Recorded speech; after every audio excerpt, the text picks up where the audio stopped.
Hello and welcome to the European Business Summit. It's the second day of a series of Facebook sessions from Brussels. During the EBS, you can join us on the Euronews Facebook account where we're having interviews with various speakers during this two-day event. And here with me now is Amit Bajaj, European CEO at Tata Consultancy Services. That's right. Thank you very much for being here with us. Thank you, Sasha, for having me. I'm going to start with a question. At the summit, there's been lots of debate over the recent political and economic uncertainty around the world and in Europe in particular. What's your take on it? Certainly, we've had our share of uncertainty in Europe for last several years. But what we are also quite pleased is with the data coming out. We have the fifth year of economic recovery. And there was a McKinsey report released yesterday, which polled different business leaders for how they look, what the outlook is for the economy. And 20% of the companies said they would grow 5% or more. And on average, it is predicted 2% growth for the next 5 years. So I think despite the uncertainty and all the happenings, Europe has proven to be quite resilient. Although it's a modest growth, but it is growth in the right direction. And the economic recovery is certainly quite stable, and we are at a level where we were before the crisis in 2007. Do you agree that we are now kind of taking uncertainty as a new normal? Absolutely. And we're adjusting to it rather than just putting everything on hold? Absolutely. I mean, the business leaders and we ourselves, macroeconomics is a given. Volatility is a given. So you need to adjust your operating model, your business model, and move on. Have you seen any difference over the past year, which has been quite hard and complicated for everybody here in Europe and around the world as well, with the election, all the changes, different mood, different concerns? Have you seen the difference from that one? Yeah, I mean, at a social level, there is anxiety. Yes. French election, everyone was watching, especially after the American elections. After Brexit, after the referendum, after the American elections. So there was quite a bit of anxiety. But as I said, is there anxiety among businesses? Of course, because the future of Europe and how far the populism goes. Are we able to deploy the right set of measures to bring the balance? What are those right measures to bring up the balance? That's a good question, because I think it is commonly said that the engagement, and if you see, also the Brexit and the American election, the French election, I think people are seeking for freshness. They are seeking for new energy. They are seeking for different ways. And I think if the mainstream is not able to provide it, then they tend to go to the extremes. So which was very interesting with the French election was it was more or less a pro-EU, a centralist type of agenda. Which is being seen as pro-business. Yeah, absolutely. But presented in new form.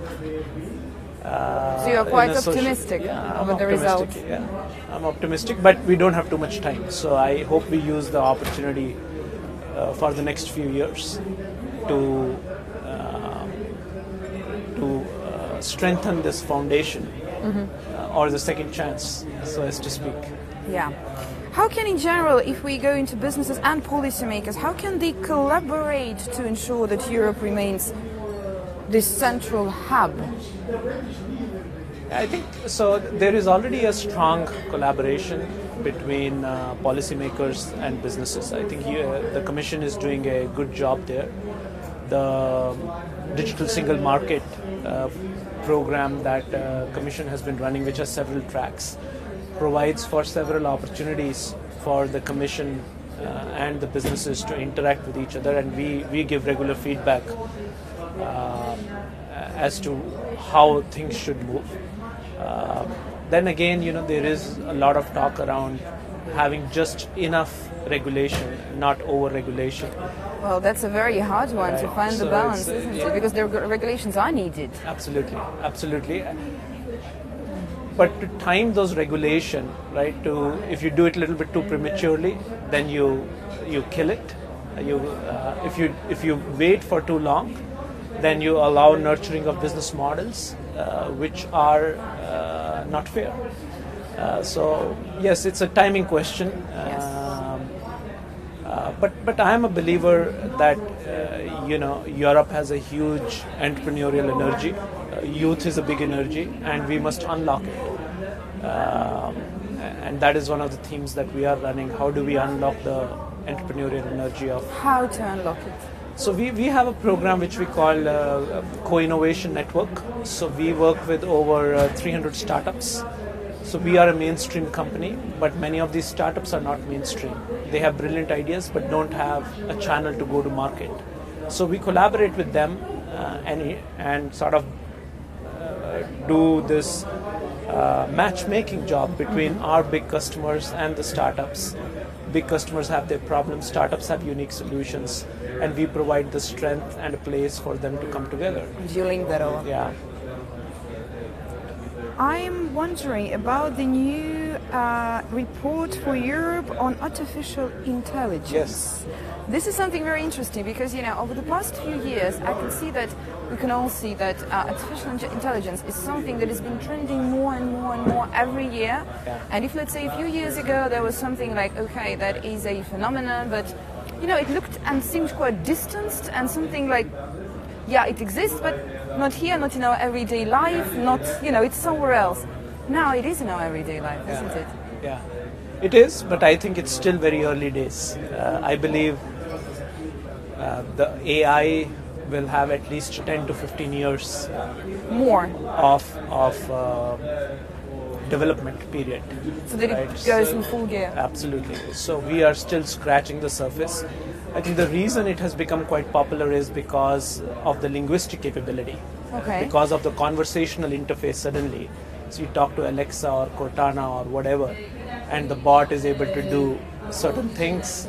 So I think the comprehension capabilities have significantly improved over the last year or 2 years, and which is where there is a hype. Yeah. But it has a long way to go in terms of its full development. But why businesses are looking at investing there? For obvious reasons, and it's quite interesting actually. Let me come back to that. Yes. The revelation that we found from our global study on AI. So 2 or 3 things. First, quite surprisingly, European companies on an average are investing more in AI, especially AI, of all the other digital technologies than other companies worldwide. The second thing is it's a common belief that AI is being used to substitute human labor. And in our study, it was clear that the European companies were using AI to improve customer experience and customer service. Rather than replace exactly, rather jobs. than replace jobs. The second priority was improving business processes, internal. How can we improve the employee experience? How can we provide, as we say, a concierge to every employee? Why do you need to go and put a travel request and make a bill payment when everything should happen by itself? So I think there is a lot of potential that will get unlocked as AI develops into the future. And that takes us to a kind of more vague term, which is digital economy in general, and development of that one, which is quite huge. I know it's too big to describe and to get your take on it, but what do you think of development of it? Yeah, so I think we've, at least in Europe, a term commonly being used is the fourth industrial revolution, right? Yes. Which is essentially this combination of multiple technological forces, whether it is AI on one side, the Internet of Things, another. And the mobility, which is all pervasive with the 5G and all of that. And these technologies have a unique capability when put together to redefine every business model. For example, the interview we are doing, right? Yeah. Instead of face-to-face, it could be a holographic image as well. Maybe next year. or a few years. Or in a few years we can get there. But you can reimagine almost everything we do. Let's get into Internet of Things. That's very interesting, and people are very interested in that one because this is also something that they can see in their everyday lives. Yes. Apart from big businesses, it's also about consumer side is very interesting when it comes to Internet of Things. Absolutely. So I think the whole future home project, which is enabled by Internet of Things, and everyone is trying to be who will own the customer in the end, is the big gig. We're already all connected. It's already here. Absolutely. Or the impact it is going to have on supply chain, on manufacturing, on almost every industry. If you see, do you see like a consolidation a little bit? No. Which is it's quite interesting. I won't say consolidation, but redefinition. Definition. Right. So it's one of the themes we see that the classic industry boundaries are going to disappear. And automotive industry, for example. Yeah, absolutely. One of the. If you think about, what is underpinning autonomous car is IoT.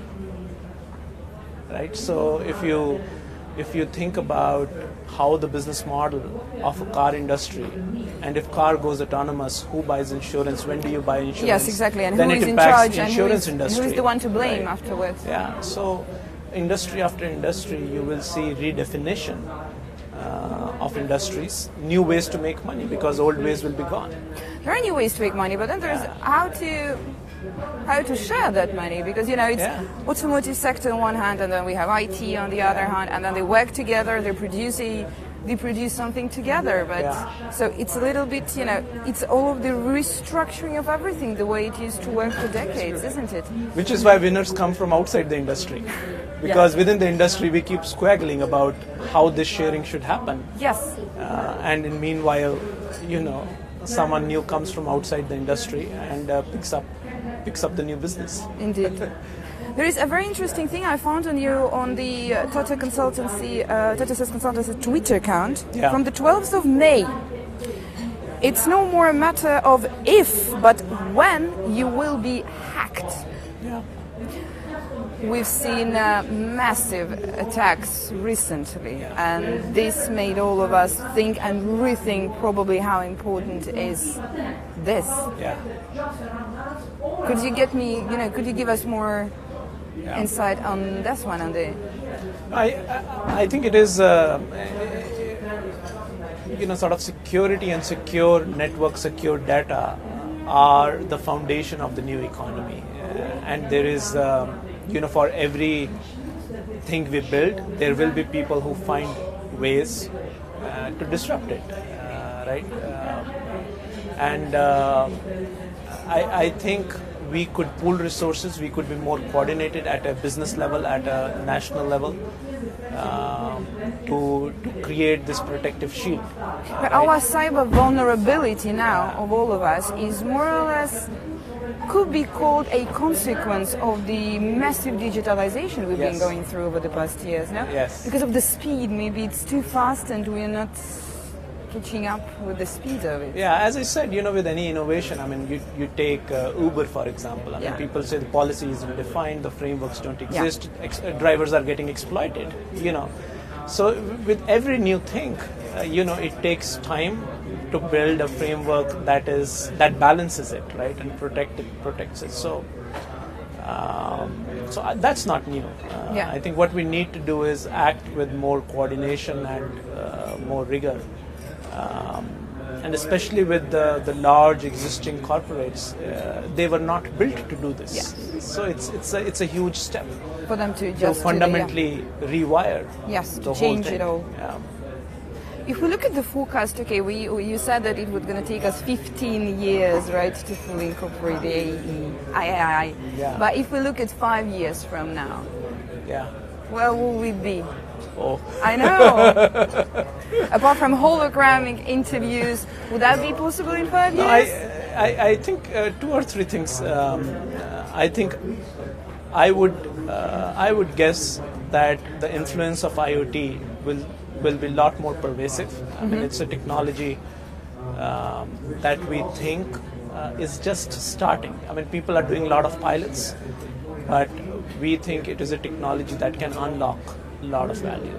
So IoT will be a big theme in the way it changes industries and business models. AI is going to continue to develop, so whether it is in customer service or in employee relations, how you educate, in every field, it will have a profound impact.